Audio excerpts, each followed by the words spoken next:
Iskander missile से Iran Sikandar बन गया है।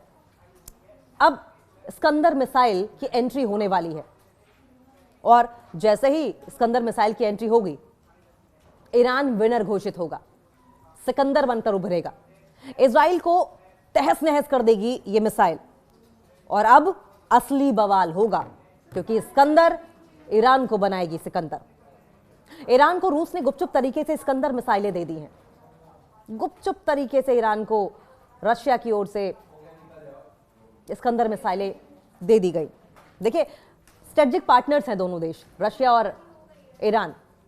ये अमेरिका और उसके मित्र इजराइल के लिए बहुत बड़ा खतरा है।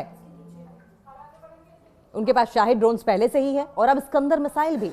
हालांकि ये दावा मीडिया रिपोर्ट्स में किया गया है, लेकिन इसका खंडन ना तो रशिया कर रहा है और ना ही ईरान कर रहा है। और ऐसे में आशंका बढ़ जाती है कि ईरान को स्कंदर मिसाइल मिल गई है। राजनीतिक जन विद्रोही के बीच बड़ा डेवलपमेंट सामने आया है।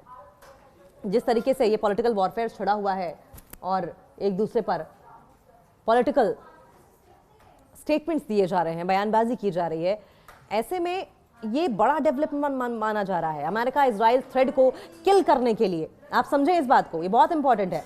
अमेरिका इजरायली थ्रेड को किल करने के लिए रशिया ने ईरान को स्कंदर मिसाइल दी है और ऐसा दावा किया जा रहा है कि ईरानी मीडिया ने दावा किया है कि ऐसा हो चुका है।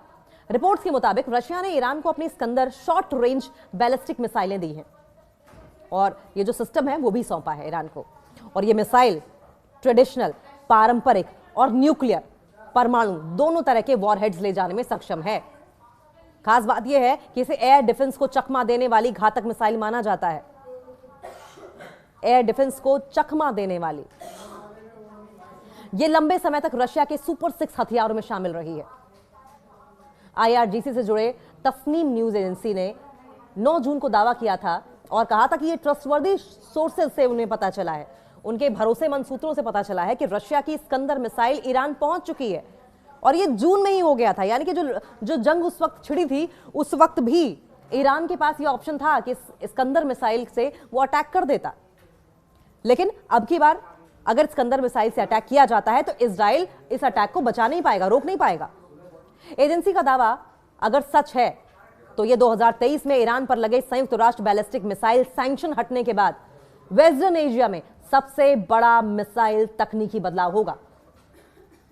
इससे क्षेत्रीय सुरक्षा संतुलन, युद्ध बढ़ने के जोखिम, इजराइल अमेरिका की मिसाइल डिफेंस प्रणालियों पर गहरा असर पड़ेगा। IRGC की ओर से बड़ा संकेत भी दिया गया है।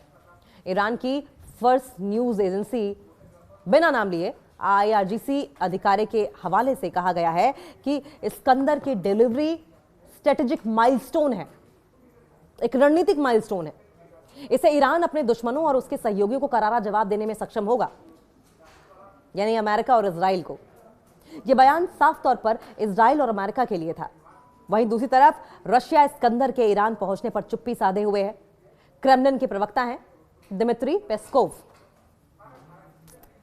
उन्होंने इसे मीडिया की अटकलें बताते हुए टिप्पणी करने से इनकार कर दिया और रशिया अपनी गोपनीयता मेंटेन करने के लिए ही जाना जाता है। हालांकि एक्सपर्ट्स के अनुसार यूक्रेन युद्ध के बाद रूस जानबूझकर हथियार सौदों में रणनीतिक अस्पष्टता, स्ट्रेटेजिक एम्बिग्विटी अपना रहा है, क्योंकि अगर स्ट्रेटेजी जाहिर कर दी तो फिर उस स्ट्रेटेजी को निगेट करने के लिए भी स्ट्रेटेजीज बनाई जाएंगी और इसीलिए अपने पत्ते खोलने में विश्वास नहीं रखता रशिया। ईरान का भी टाल मटोल वाला जवाब रहा, यानी कि ईरान भी सामने वाले को भ्रम में ही रखना चाहता है। ईरान भी अपने पत्ते नहीं खोलना चाहता। ईरान के विदेश मंत्रालय के प्रवक्ता नासिर कनानी ने कहा कि ईरान के रक्षा सहयोग उसके संप्रभु मामले हैं और सरकार न तो पुष्टि करती है न खंडन करती है, जैसा होना भी चाहिए। आमतौर पर ईरान गलत खबरों को तुरंत नकार देता है और इसलिए यह चुप्पी संदेह को और ज्यादा बढ़ा रही है। ऐसे में एक्सपर्ट्स का यह मानना है कि ईरान को स्कंदर मिसाइल मिल चुकी है। स्कंदर क्यों खतरनाक मानी जाती है? Iskander 9K720 SS-26 stone Russia की सबसे लेटेस्ट, मॉडर्न, एडवांस्ड, आधुनिक शॉर्ट रेंज बैलिस्टिक मिसाइलों में से एक है। यह 500 किलोमीटर की दूरी तक हमला करने में कैपेबल है।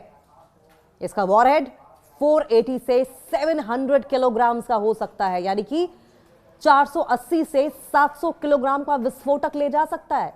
एक बार में एक जगह पे दागेगा तो सोचे तबाही कितनी बड़ी होगी। इसके अलावा ये 6 से 7 मैक की स्पीड में हमला भी करती है। ये बेहद सटीक हमला करती है, यानी कि टारगेट को पॉइंट किया और उसके बाद hit. High explosive cluster bunker buster के साथ ही न्यूक्लियर ऑप्शन भी देती है ये मिसाइल, यानी कि one in all in one, ये कह लीजिए, एक ही मिसाइल में सारी खूबियां।